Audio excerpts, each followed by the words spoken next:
NBA Thursday, time for fast break bets presented by our friends over at DRF Sportsbook. If you're in the state of Iowa, sign up for a DRF Sportsbook account right now with our promo code FAST1000. You can get up to a $1,000 deposit match when you're in the state of Iowa. Sign up now for DRF Sportsbook. Erik from ETOF 201 Sports joins me, Gino Bucola here, and we're going to be talking about tonight's NBA game, Game 2 of the Western Conference Finals. We saw Game 1 of the Eastern Conference Finals open up yesterday, Erik, and in that game, everything flipped in the third quarter. As you and I sort of expected, this Boston team is still a little overrated right now. The general public still is treating this Boston team like a team that was playing last year or early this year. And for the last couple months, while they've defeated their opponents, they've beaten the teams in front of them, they have not looked good doing it. And I would honestly say that if Boston would have faced like 6 different teams in the West, they probably would have lost any series against them. I really feel like that right now. They faced Atlanta. They faced a Philly team. Well, first they played Atlanta in one of the games without DeJounte Murray. They played Philly, and they had Embiid hurt to start the series. Still couldn't seal the deal. Boston is 11-11 in their last 22 games at home. I saw a post. This year, the Nuggets are 8-0 at home in the playoffs. The Lakers are 6-0. The Heat are 6-0, and the Celtics are 4-4. Jeez. That's insane. And I mean, I really think the one thing is I really don't like the ball movement. No, of the Celtics. It's not fluid. Yeah. It's Brown and then Tatum. It's like it was a few years ago before Udoka came in and before the ball started really moving. Like, it seemed like Horford and White are guys that help the ball movement a little bit more. And right now, it's not the case. Late in that game, it was Tatum would go and then Brown would go. And that was it. And when the other guy had the ball, you knew they were going at the basket and taking the shot. Yes. And you want to hear something crazy? Like, so this year they've played 1, 2, 3, 4, 5, 6, 7, 8, 9, 10, 11, 12, 13. Okay. 13 playoff games. 10 of those 13 games, Tatum has had over 20 shots in the game. Okay. Last year, 10 for the whole total playoffs. I mean, that just kind of shows you how much the ball isn't moving, how the ball's just kind of sticking in his hands and he's forcing it up. Is Tatum good? Yes. But we've seen it before. Like, what makes these guys better is at the beginning of the games, they get like Al Horford, Robert Williams, Marcus Smart, get those fringe guys, the 3, 4, 5s, get those guys involved early. So that way they're engaged toward the end. When you have someone that is constantly jacking up as many shots, you can't get the effort level up from those other guys. The ball isn't moving at all. I was a little surprised with how much run Al Horford got. That was one thing that kind of stood out to me. Actually, he had over 20 shots, so 11 games. It's 11 out of 14 last night. That's one thing. Butler played great. I thought Bam played really good. I thought there was a stretch where Lowry came off the bench. He kept them into the game. Martin hit some big shots. Martin, I thought, played pretty good defense on Tatum. Yeah, it played out. I think this Heat team was getting a little overlooked in the market. And like you said, Celtics were getting priced off last year. Little disappointing. I feel we kind of should have swept the board. We both had the Heat plus the points, Heat money line. We missed the Tatum under by 1 point. There was a take foul with less than 20 seconds left. And he hit the free throw. And he hit the free throw. And you know what? With them, that was one of those where we were right on Miami and the money line, and our handicapping angles on Tatum not dominating the game was correct, right? He just got over that total late with a late free throw that was meaningless when it was all said and done. The only thing that it mattered for were guys like us who played his prop. But we'll take that 9 times out of 10 and know that we would hit that bet. Oh, yeah, 9 times out of 10, you got to take that. I also played the Al Horford over rebound prop. I mean, geez, dude, he finished with 6. He had 10 rebound chances in that game, finished with 6. Didn't have, like, he had 1 rebound going into the fourth quarter. And, he got 5, had a couple chances, but couldn't get over that 6.5 number. So ended up making money on the day. Can't complain. Should have hit those 2 player props, which are a little upsetting, but in the green, that's all that matters. So on to today, and hopefully you can continue the hot streak. Okay, Erik, let's talk about today's game. Lakers versus the Nuggets. What's funny, you and I both played opposite sides of the spread in game 1. Neither of us play the spread in game 2. We're just taking a shot at different props and different things because I thought it was a fascinating end to the game, and everybody's kind of expecting that the Lakers adjustment, like made adjustments that will work. The Nuggets will be able to make some adjustments too, and mainly Jokic is such a smart player. Anyone that's Jokic, like, that's Luka Doncic, that's LeBron, that's Damian Lillard. And I mean, a great, great offensive player. If you try to defend them the same way over and over, they're going to adjust to you. So they're going to find a way to beat you. And so the Lakers can't just expect that they're going to throw Rui out there on him, and that's just going to be the magic, right? That may help. That may be better, and that may be what ends up being the best approach for the Lakers, but that's not going to shut Jokic down. It's not going to stop him. It's not going to make him a different player than he's been all year.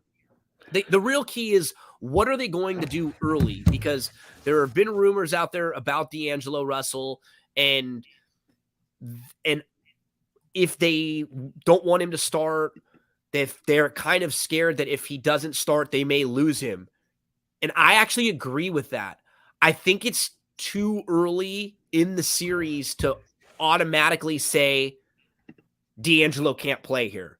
I think D'Angelo and Schroeder and Austin Reeves all together against this team is not the same fit that it was against Golden State. That's the big difference for me. I'm hoping, Erik, and this is one that I see where we're kind of against each other. We don't have the same exact plays, but I think our thought process is against each other. After the game the other night, D'Angelo Russell stayed on the court to shoot threes. It was funny. The Denver like staff was taking down the net and the rim, and are they like adjusting the backboard, and D'Angelo was shooting the threes while the guy's on the ladder, and he's like just draining them. He had a good game 6 against Golden State, and if you really look through, he's just this type of player where he will have good and bad. I don't think he's going to be so poor on the defensive side if it's just him and Reeves out there and they go bigger with Rui instead of Schroeder. That's the key. And I'm worried, Erik, because D'Angelo is one of those guys who, if he comes off the bench, I think it will impact him. I don't think you're going to get the same out of him. And I know I'm not supposed to care about this because I'm a Laker fan and I'm just supposed to want them to win. But D'Angelo Russell's had some good moments in the playoffs. I would actually feel bad. This could be something that could really screw with his next contract. Like, if he gets benched in the playoffs moving forward, like what he gets paid next year, whether it is with the Lakers or not, right? If he gets somewhere else, if you're getting benched in the playoffs like this. So I think I have a few reasons why. My final one is the gravity of his shooting versus Schroeder. If it's going to be one of them, D'Angelo is a much better shooter. So then all of a sudden, if you've got LeBron and AD on the court, you really need someone like D'Angelo to stretch the court. So, Erik, I went to 2 D'Angelo plays today. His point total is all the way down to 13.5, which I think is pretty low for him. It's usually in that 15 range. And I took a swing on this one, 3 threes at plus 210, because he's the type of guy is if he's on, you sort of know early, right? Like, he makes 1 or 2 of those first shots and then he's cooking. If he misses a couple of those early shots, then I don't mind taking him out, right? It sounds weird. I don't mind playing him for the first 5 minutes. And if he's 0 for 3, then maybe his next run or he doesn't get as much. And then you're going to hit your props, not me. I just don't want to bench him right away. I don't know if that's going to be great for his confidence, because if you're the Lakers, you can't afford to lose D'Angelo Russell right now with 2 series left. Like, you're going to need this guy. And I don't know if this is the moment yet. What would you do, Erik? Because I know you're playing under. How would you start if you're the Lakers? You're the coach. You coach basketball. You're Darvin Ham. How do you start this game? What starting five? I really feel that you need to start Rui, because if you don't, you run the risk of letting Joker just go crazy for that first 5-minute thing. I'm looking at NBA popcorn machine right now, and Schroeder was subbed out Schroeder and LeBron were both subbed out at the 5:04 mark. So you are, would you be fine with D'Angelo in there instead of Schroeder? You start Schroeder instead of D'Angelo. I feel either you have to have Reeves or D'Angelo come off the bench.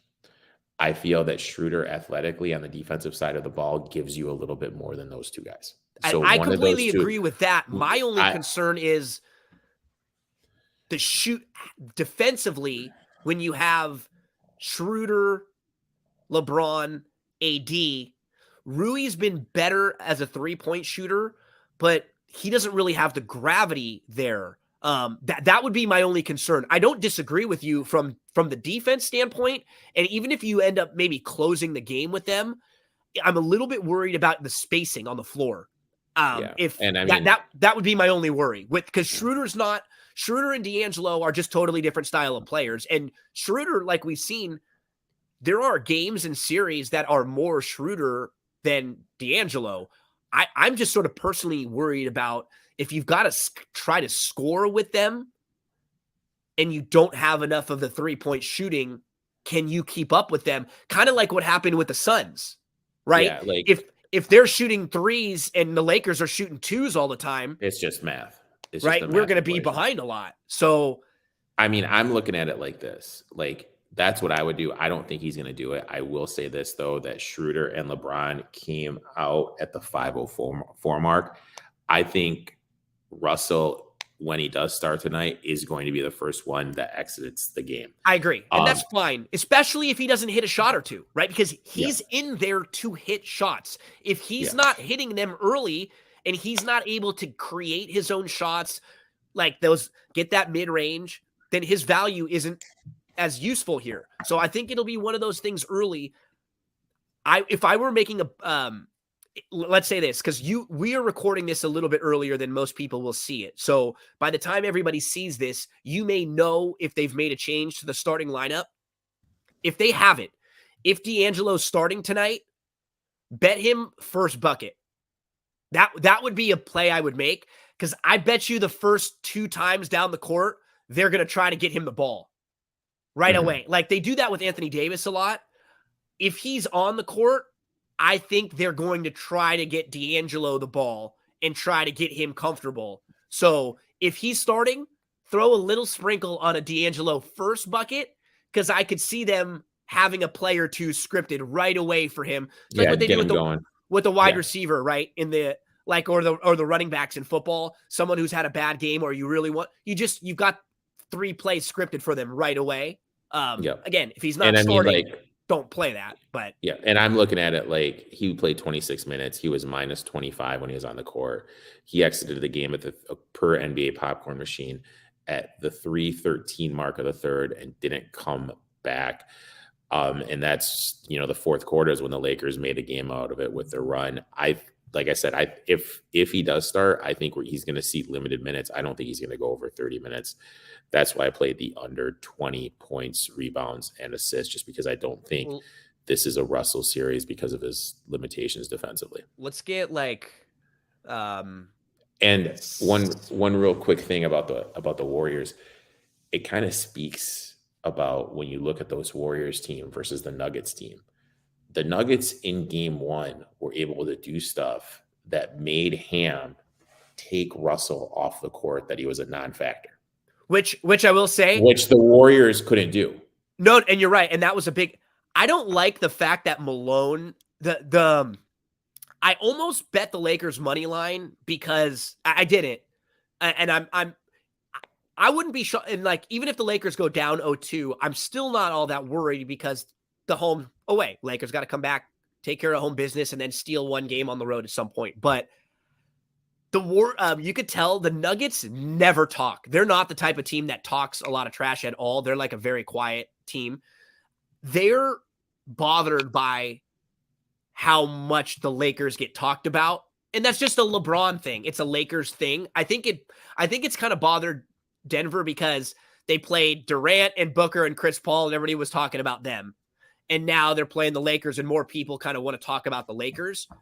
Man, KCP was calling Jokic LeBron after the game. Mike Malone was calling out D'Angelo Russell. Like he said, yeah, I mean, D'Angelo Russell couldn't play. We made them take D'Angelo out of the game, which is correct.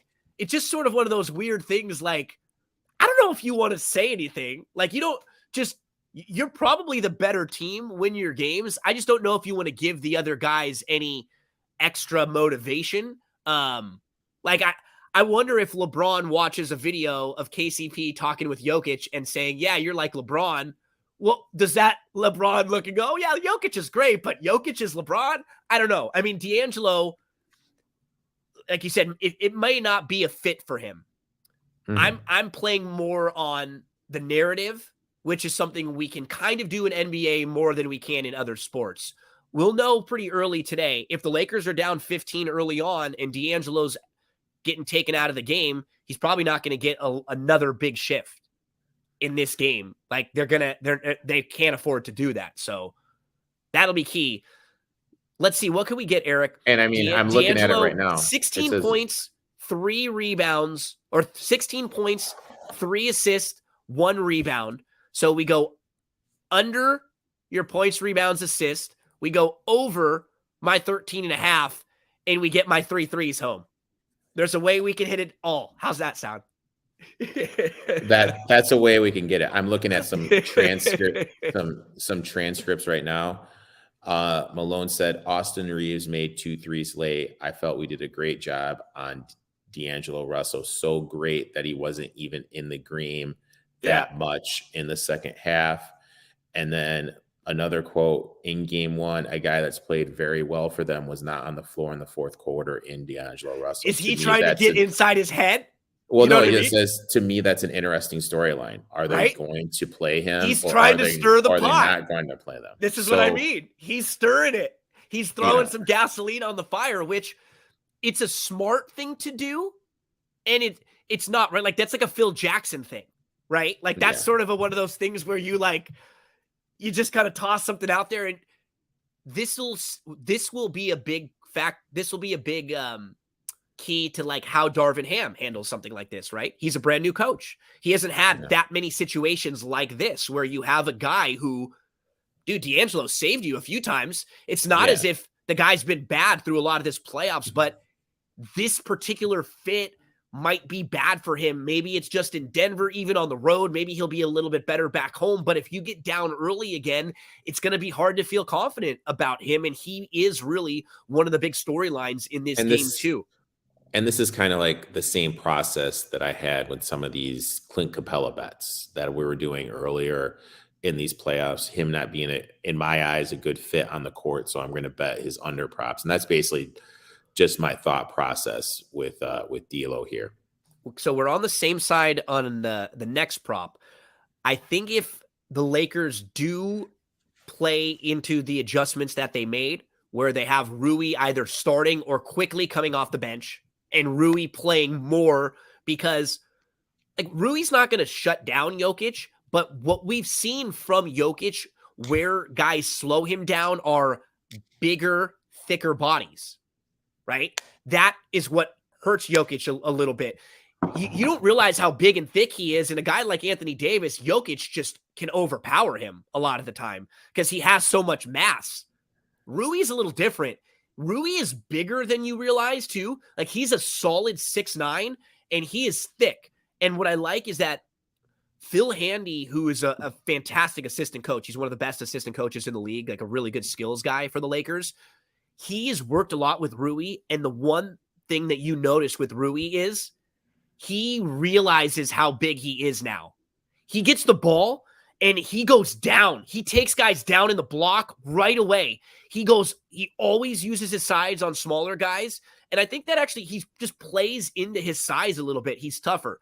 So Rui helps on Jokic. Who's open for the Nuggets? It's Gordon, right? It's the guy Gordon who AD's going to sort of help off and roam a little bit. That's going to leave Gordon open. I think Gordon's going to have to be aggressive here. I'm going over 15 or 13 and a half points, and you're going Gordon over 0.5 threes. Yeah. This is my thought process, and I'm worried though. I'm worried about Gordon. And I mean, obviously, like my prop bet is over half of threes. I think it's obvious, like you said, the big adjustment. You have to move Gordon off the dunker spot, put him out on the wing. During the regular season, he went over this total 3 out of 4 times against the Lakers. And then obviously last game, he had 3 wide open looks, and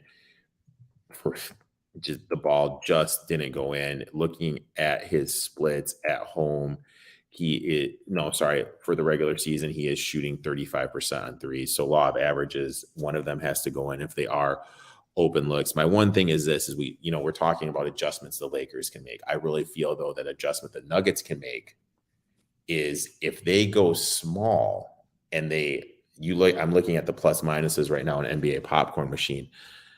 Statistically speaking, the best lineup that the Nuggets rolled out was Joker, Porter at the 5, along with KCP, Murray, and Bruce Brown. Statistically speaking, that now to me, that's the counter I would have made. But the risk is this: how does that affect everything? How does it affect Aaron Gordon mentally if that's your best defender? And because what he can't do defensively, you have to cycle him off the game. Are you going to get that effort defensively that you'll need in key spots when he's forced out on the wing on an AD or LeBron? So, I mean, that's the tough thing about coaching. Like what buttons to press, knowing how guys are going to react and everything. I'll give Gordon credit. He's kind of accepted the role as the Joker's backup center. So that's why he's the first one to go off the bench, usually at the 5:50 mark. It's just a real interesting dynamic where it's adjustment I think needs to be made, but the whole psychology of it, I don't think will be made. I think Gordon will get some open looks. I mean, it's going to be interesting to see what they do with Porter, because Porter's been playing pretty well. Yeah. He hit some big shots. One of my next plays, Erik, and I think you have 2 more after. I went Murray under 25.5. I think this number just crept a little too high now. Murray's not this big of a scorer. He's someone who's always been better in the playoffs, but he's a career 17 points a game guy. This year, he averaged 20 points a game. He hit 4 threes in this game. I think he hit 4 of his first 5 threes, so he was 4 of 5 to start. He still finished 4 of 8. Maybe he hits a couple. I mean, he hits a few threes all the time, but the reason why was because of the really, really bad defense. Really bad defense, too. And Erik, you're saying there's an ear infection that he's dealing with. Yeah, he's got a really bad ear infection. Honestly, like from what I'm being told, the Nuggets players are healthy, but a couple of them are starting to come down with the same ear infection. Oh, that's that Murray has. So God only knows what we're going to see from him. I think there's obviously going to have to be adjustments. The handoff was awful. He took 4 or 5 wide open threes on those handoffs. There was so much space, and that's where D'Angelo hurt them the most. He's got to be pushing through those screens. So you can expect Ham to make an adjustment with that. Ham's been a pretty good coach in adjustments pregame and post-game and before the next game. So I like that play. My next play is this. Like Reeves went 5 under the 24.5 points, rebound, and assists from Reeves. He went 5 of 8 from 3. I'm banking on some shot regression. Lakers were running a pick and roll with him and James that led to a couple of open looks. Obviously, another thing that I'm banking on is this. He played the most minutes per NBA popcorn machine. He played, 42.1 minutes. It's going to be heavy legs in Denver. heavy legs with the altitude. And it's usually like the second day in there, you start to feel it. Is he really going to have the lift on his jump shot? And if your jump shot is short, it's obviously not going to be falling. Is he going to get those effort plays with the rebounds? The assist thing is interesting to me. One of the things that I always look at is NBA potential assists. He had 7 assists in the game. And oh no, sorry. It was like he had 7 assists, but the NBA graded he only had 6 potential assists. It was really weird when I was looking at the NBA site this morning when I was doing my stuff. But I just kind of expect that there's going to be some adjustment to limit those Reeves open looks. And we're talking about rotational stuff. It wouldn't surprise me if it is a hit on Russell and Reeves's minutes.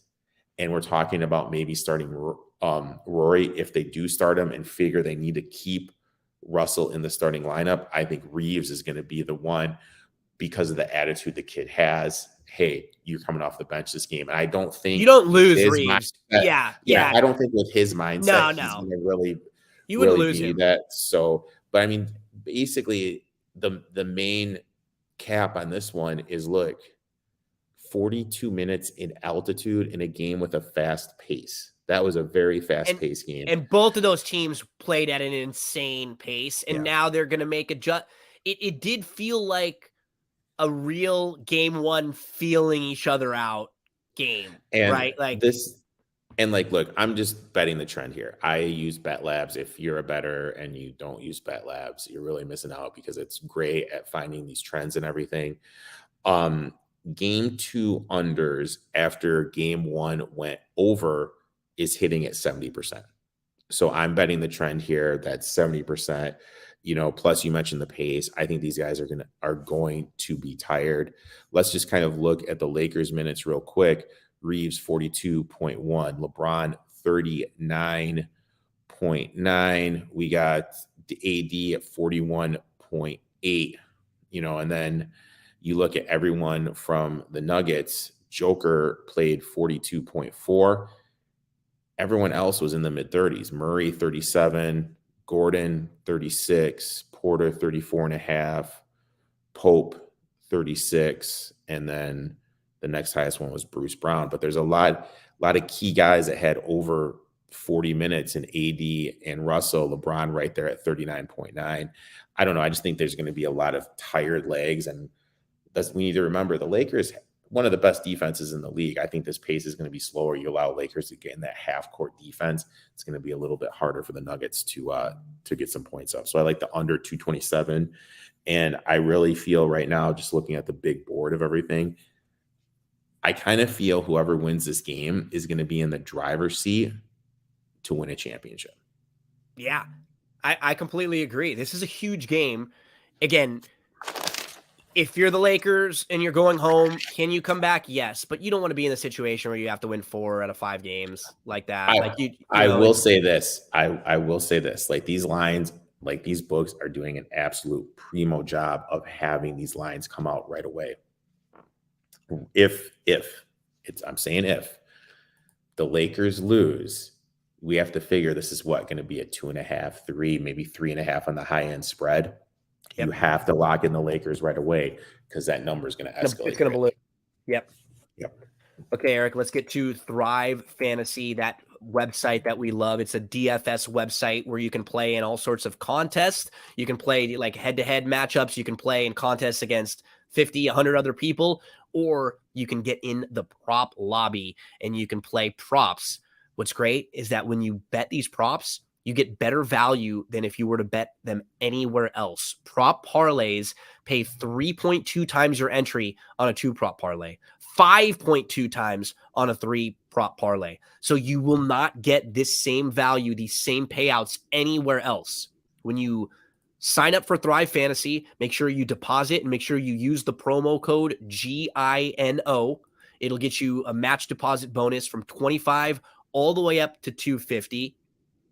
Erik, here are my 2 for tonight. I parlayed them together. D'Angelo Russell over the 13.5 points. I went Jamal Murray under the 31.5 points and assist. That's a big number there. Jokic runs a lot of the offense as far as the assists are concerned. So Murray's probably going to need to get towards that 25-point total to get close to this number.